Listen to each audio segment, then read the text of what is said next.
नमस्कार दोस्तों, मैं हूं गौरव। Welcome to Satguru investments. और अभी हमारी चल रही है स्टॉक मार्केट की सीरीज़ और ये थर्ड पार्ट है।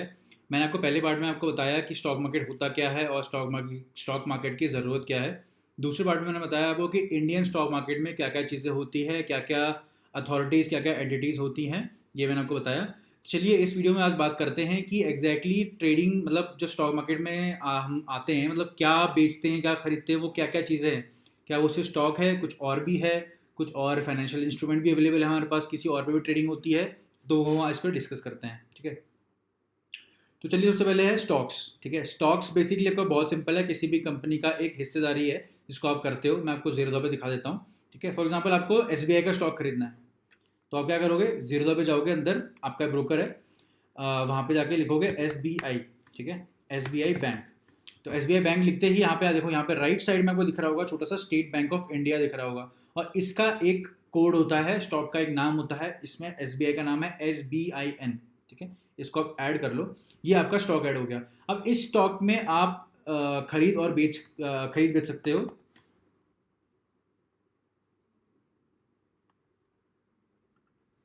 ठीक है, इस स्टॉक को आप बाय कर सकते हो, इस स्टॉक को आप सेल कर सकते हो। एच डी एफ सी आप देख सकते हो, H D F C bank होगा यहाँ पर, ये देखो H D F C bank हो गया। ठीक है, तो इसमें क्या है, बाय और सेल आप दोनों कर सकते हो, बाय कर सकते हो, सेल कर सकते हो। ठीक है, ये आपका हो गया खरीद बेच। उसके अलावा क्या क्या होता है, उसके अलावा और भी कुछ तरीके हैं जिससे हम खरीद बेच कर सकते हैं, किसी और चीज़ों पर कर सकते हैं, तो वो है बिल्कुल हाँ है।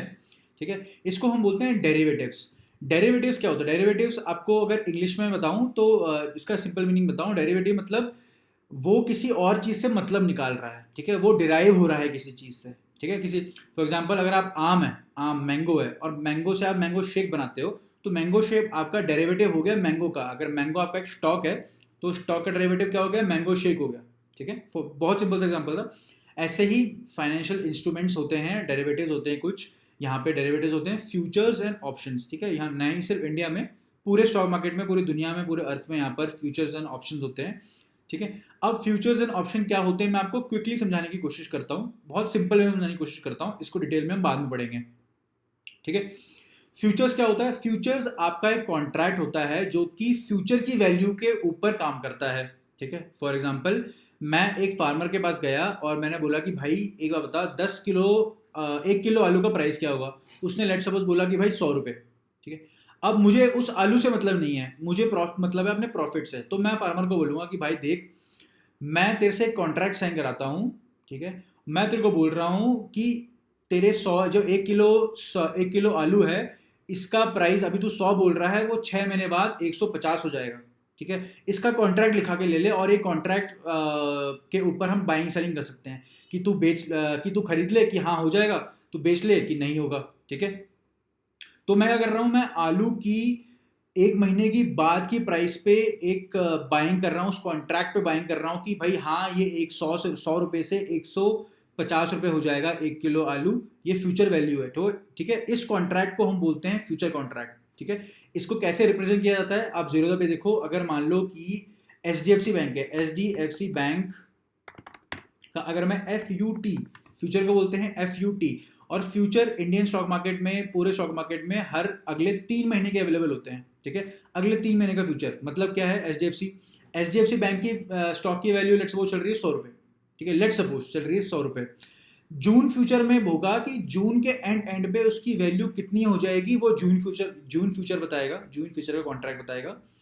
जुलाई में क्या वैल्यू हो जाएगी, जुलाई के एंड पे एक्सपायरी बोलते हैं, जुलाई के एंड के एक्सपायरी में क्या वैल्यू होगी, वो जुलाई फ्यूचर बताएगा, और अगस्त वाला अगस्त फ्यूचर बताएगा। ठीक है, सिंपल सा लॉजिक बता रहा हूँ, ज़्यादा डीप में नहीं जा रहा हूँ, ज़्यादा कॉम्प्लिकेट नहीं कर रहा हूँ इसको।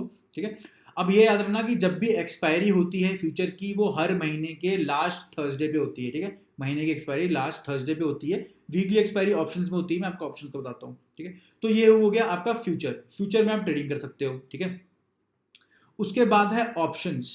तो ऑप्शंस आपको नाम से पता चल रहा होगा कि मतलब ऑप्शन है, ये एक ऑप्शन है, ऑप्शन मतलब एक अल्टरनेटिव है, एक दूसरा तरीका है। ठीक है, कुछ खरीद बेच करने का। अब इसमें फ्यूचर से डिफरेंशिएशन क्या होती है, फ्यूचर में आप ना फ्यूचर वैल्यू पर ट्रिगर करते हो, फ्यूचर वैल्यू के बेसिस पे स्टॉक कॉन्ट्रैक्ट खरीदते बेचते हो। ऑप्शन में ऐसा होता है, सेम एग्जांपल देता हूँ, ऑप्शन में ऐसा होता है, मैं फार्मर को बोलूंगा कि भाई एक कॉन्ट्रैक्ट साइन करते हैं, उसमें हम ये बात करते हैं कि अगले 1 महीने में आलू की जो प्राइस है वो मुझे नहीं पता बढ़ेगी घटेगी कितनी होगी, मुझे इतना पता है कि वो 200 से कम रहेगी, ठीक है, 200 से वो कम रहेगी। अभी 100 रुपये में है, एक महीने में 200 से कम रहेगी, इसका मैं कॉन्ट्रैक्ट एक बनाता हूँ, ठीक है, ऐसा हो सकता है। दूसरा ये हो सकता है कि भाई अगले 6 महीने तक इसकी वैल्यू 80 रुपये से ऊपर रहेगी, इसका एक कॉन्ट्रैक्ट बनाते हैं, अभी करंट वैल्यू 100 रुपये है, ठीक है। और मैं फिर प्रेडिक्ट करता हूँ कि भाई चल ठीक है, अगले एक महीने में प्राइस ऊपर बढ़ जाएगी, लेकिन मुझे नहीं पता कितनी ऊपर बढ़ जाएगी, लेकिन हाँ 100 रुपये से ऊपर रहेगी, तो इसका एक कॉन्ट्रैक्ट बनाते हैं। तो ये सारे जो आपके तरीके हैं, ये सारे ऑप्शंस हैं, इन्हीं को हम ऑप्शन बोलते हैं, ऑप्शन कॉन्ट्रैक्ट बोलते हैं, ठीक है। इसमें भी बहुत सारी टर्मिनोलॉजीज होती है, सीई होता है, पीई होता है, कुल call and buy put studies बनती है, स्ट्रैंगल शटल स्ट्रेटजीज बनती है, ये आपकी बात की बात है, इसके अलग सीरीज है, ठीक है। आप सिंपल समझ जाओ, फ्यूचर एंड ऑप्शन आपका डेरिवेटिव होता है, स्टॉक से अंडरलाइन वैल्यू निकालता है, एसबीआई का स्टॉक, एसबीआई का फ्यूचर, एसबीआई के ऑप्शंस, ठीक है। ऑप्शन कैसे देखना आपको बता देता हूँ मैं। ऐसे एचडीएफसी बैंक का हम ऑप्शन देखते हैं, तो अगर एचडीएफसी बैंक का आप देखोगे कि ऑप्शंस हर महीने के होंगे और हर हफ्ते हफ्ते के ऑप्शंस होते हैं, ठीक है। ये हफ्ते के ऑप्शन सिर्फ इंडेक्स में होंगे, मैं आपको बताता हूँ इंडेक्स क्या होता है। फिलहाल के लिए जितने भी बैंक्स हैं, जितने भी बाकी कंपनियां हैं, जितनी कंपनियां लिस्टेड है, उन सब के ऑप्शंस मंथली ऑप्शंस होते हैं, मतलब आप मंथ का ही अनुमान लगा सकते हो, ठीक है। फॉर एग्जांपल जून, ठीक है। अब ये जो देख रहे हो ना, सी दिख रहे होंगे, सी, तो ये सारे कॉन्ट्रैक्ट्स हैं, कॉल कॉन्ट्रैक्ट्स है। कॉल कॉन्ट्रैक्ट्स ये क्या होता है मैं आपको बाद में बताऊंगा, आप ये समझ लो, ये ऑप्शन कॉन्ट्रैक्ट्स है।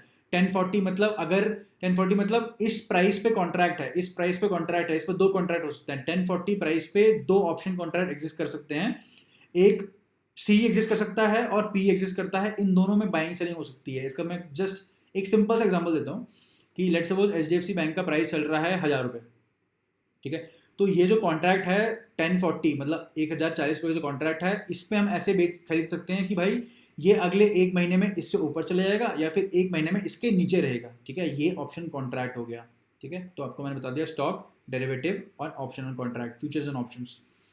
उसके बाद सिर्फ स्टॉक अवेलेबल नहीं है, आपको पता होगा कि एक कंपनी होती है तो वो अकेली कंपनी नहीं होती, उसके कॉम्पिटिटर्स भी होते हैं, ठीक है। जैसे एक बैंक है तो 10 बैंक एग्जिस्ट करते हैं इंडिया में।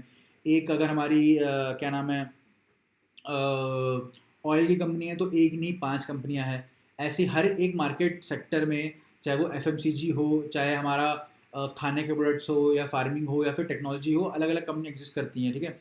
तो सभी कंट्रीज़ में एक मतलब स्टैंडर्ड है कि इन सभी सेक्टर्स के ऊपर एक कॉमन इंडेक्स बनाया जाए कि बताने के लिए कि भाई वो सेक्टर परफॉर्म कैसा कर रहा है एट दी एंड, ठीक है। अगर ऐसे बैंक्स है, एचडीएफसी बैंक हो गया, आईसीआईसीआई बैंक हो गया, इंडसइंड बैंक हो गया, एसबीआई हो गया, कोटक, फेडरल, आरबीएल, बहुत सारे बैंक्स हैं, इन सब का एक इंडेक्स होगा जो कि बताया कि इंडियन लेवल पे, स्टॉक मार्केट लेवल पे बैंकिंग सेक्टर कैसा परफॉर्म कर रहा है, ठीक है। इसको बोलते हैं बैंक निफ्टी बैंक बोलते हैं इसको हम।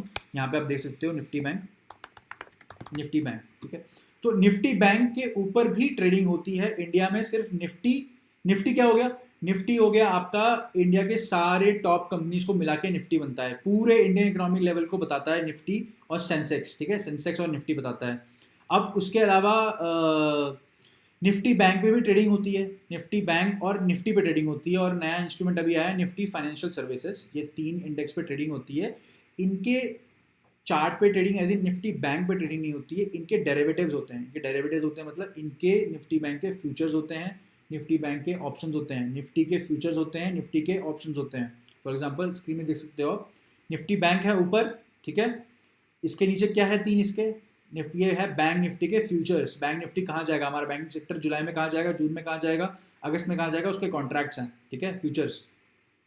नीचे आप देख सकते हो सीई लिखा हुआ है, जून के सीई लिखा है, ये सारे आपके ऑप्शन कॉन्ट्रैक्ट है कि भाई बैंक निफ्टी 35,000 से ऊपर रहेगा कि नीचे रहेगा अगले एक महीने में, उसके कॉन्ट्रैक्ट्स ऑप्शन कॉन्ट्रैक्ट्स हैं। ऐसे अगर आप देखोगे तो निफ्टी के भी एग्जिस्ट करते हैं, ठीक है। निफ्टी का देखो जून, अगस्त, जुलाई हो गया और इसके ऑप्शन कॉन्ट्रैक्ट हो गए, ठीक है। तो ये सारा आपका हो गया इंडेक्स, ठीक है। इंडेक्स हो गया आपका, स्टॉक कंप्लीट कर लिया, इंडेक्स कंप्लीट कर लिया, डेरिवेटिव कंप्लीट कर लिया। अब बात आती है कि भाई और भी कुछ है क्या ट्रेड करने के लिए जिसके ऊपर हम बेट कर सकते हैं, जिसके ऊपर हम बाइंग एंड सेलिंग कर सकते हैं। तो बिल्कुल हाँ, और भी बड़ी बड़ी मार्केट्स एग्जिस्ट करती हैं। इवन कमोडिटीज़ मार्केट्स हम बोलते हैं। कमोडिटीज़ मार्केट में क्या आता है, एक्चुअल जो फिजिकल कमोडिटी होती है, जैसे कि सोना, पीतल, चांदी, कच्चा तेल, कॉटन हो गया, मकई हो गई, इन सब चीज़ों पे जो कि लिमिटेड अमाउंट में अवेलेबल है, इनके ऊपर ट्रेडिंग होती है, इनके ऊपर खरीद बेच होती है। आपको पता है सोने का भाव ऊपर जाता है नीचे जाता है, सिल्वर का प्राइस ऊपर जाता है नीचे जाता है, मेटल्स का प्राइस ऊपर जाता है, इन सबको बोलते हैं कमोडिटीज़। ठीक है, तो कमोडिटीज़ के ऊपर भी ट्रेडिंग होती है। ठीक है, अगर आप नेट पे देख सकते हो तो गोल्ड आप खरीद सकते हो, बेच सकते हो, कहीं भी जाके फ़ोन पे से खरीद सकते हो, पेटीएम से खरीद सकते हो, इवन ज़रूरत से आप गोल्ड के कॉन्ट्रैक्ट ले सकते हो। मैं आपको दिखाता हूँ गोल्ड कॉन्ट्रैक्ट कैसे दिखता है। तो गोल्ड ये हो गया, गोल्ड अगर मैं एम लिखूँ, ठीक है, तो गोल्ड के भी काफ़ी सारे टाइप्स है। गोल्ड 1 किलो का गोल्ड है, 10 ग्राम का गोल्ड है, सोना ऐसा है। तो इसमें आपको कॉन्ट्रैक्ट दिख रहा होगा। तो गोल्ड के ऊपर भी फ्यूचर कॉन्ट्रैक्ट है, अगर आपको दिख रहा होगा ध्यान से, जून फ्यूचर, जुलाई फ्यूचर, अगस्त फ्यूचर, और इनके भी ऑप्शन कॉन्ट्रैक्ट होते हैं। सोने के हैं, सिल्वर के हैं, और भी कमोडिटीज़ के हैं। तो ये आपका हो गया कमोडिटीज़ मार्केट। तो कमोडिटीज़ इतना बड़ा है कि खुद ही का अलग मार्केट है। स्टॉक मार्केट के अंदर कमोडिटीज़ बहुत बड़ा मार्केट है। ठीक है, उसके बाद आता है सबसे बड़ा मार्केट पूरे वर्ल्ड लेवल पे जो चलता है, वो है फॉरेक्स एक्सचेंज, फॉरेन एक्सचेंज बोलते हैं। क्या होता है इसमें, क्या स्टॉक होता है? नहीं, ये स्टॉक नहीं होता, ये इसमें करेंसीज होती हैं। करेंसीज के पेयर ट्रेड होते हैं। पेयर कैसे ट्रेड होंगे, मतलब यूएसडी आईएनआर करके एक पेयर होगा, यूएसडी जीबीपी मतलब ग्रेट ब्रिटेन पाउंड होगा, ऐसी जापानीज करेंसी। तो ये करेंसीज ऊपर नीचे हम देखी होगी कि $1 अभी करंटली 76-75 के आसपास है। ठीक है, तो वो कैसे है, वो घटता बढ़ता कैसे है, तो वो भी इस पे बेस्ड है कि फॉरेन एक्सचेंज में कैसी खरीदारी होती है, कैसे बेचते हैं, कैसे खरीदारी होती है। तो फॉरेक्स मार्केट भी एग्जिस्ट करता है, यहाँ पे भी खरीद बेच कर सकते हैं। तो आपको अब डिफाइन करना है कि आपको क्या चूज करना है। अगली वीडियो में आपको बताऊंगा कि आपके लिए बेस्ट क्या होगा, आपके गोल्स के हिसाब से, आपके लाइफ के हिसाब से आपको क्या चूज करना है। ऐसा नहीं कि सब में घुस जाना है और अपनी करंट जॉब को बर्बाद कर देना है, करंट फैमिली के साथ बर्बाद हो जाना है। ठीक है, ऐसा नहीं है, आपको अपने गोल्स के हिसाब से काम करना है। ठीक है, इस वीडियो में अगर आपको ये वीडियो अगर आपको अच्छी लगी होगी तो जरूर लाइक करना इस वीडियो को। मैं आपको एक बार अपने प्रोफाइल पे ले चलता हूँ यूट्यूब की। और भी काफ़ी सारी सीरीज है ट्रेडिंग के ऊपर, stock market trading, intraday trading में करता हूँ बेसिकली। इसके ऊपर ट्रेडिंग का पूरा प्रोसेस की सीरीज बनाई हुई है। प्राइस एक्शन क्या होता है ये मैंने बनाया हुआ है। रोज की रोज मार्केट को एनालाइज करता हूँ मैं। निफ्टी और बैंक निफ्टी जो मैंने आपको बताया इंडेक्स है, इंडेक्स में मैं एनालाइज करता हूँ कि इंडेक्स कैसे मूव करेंगे, इसके ऊपर ट्रेडिंग कैसे करेंगे हम, और प्रेडिक्शंस करते हैं हम। बैक टेस्टिंग है, मतलब कि कैसे कैसे पैटर्न बनते हैं। आपको पता होगा जब भी प्राइस मूव करता है तो हमेशा पैटर्न्स में मूव करता है, तो कैसे पैटर्न्स को ट्रेड करना है, कब बाइंग एंड सेलिंग करनी है, कब प्रॉफिट निकालना है, वो सब मैंने बताया हुआ है इसमें। प्रैक्टिस सीरीज हो गई, इंडिकेटर सीरीज हो गई, कैसे इंडिकेटर्स का यूज़ करना है, कंसेप्ट्स हो गए कुछ इंपॉर्टेंट। तो आप पूरा कंटेंट आप इंजॉय कर सकते हैं, आराम से लर्न कर सकते हो, आराम से पैसा कमा सकते हो। ठीक है, मिलता हूँ मैं अगली वीडियो में। Thank you so much.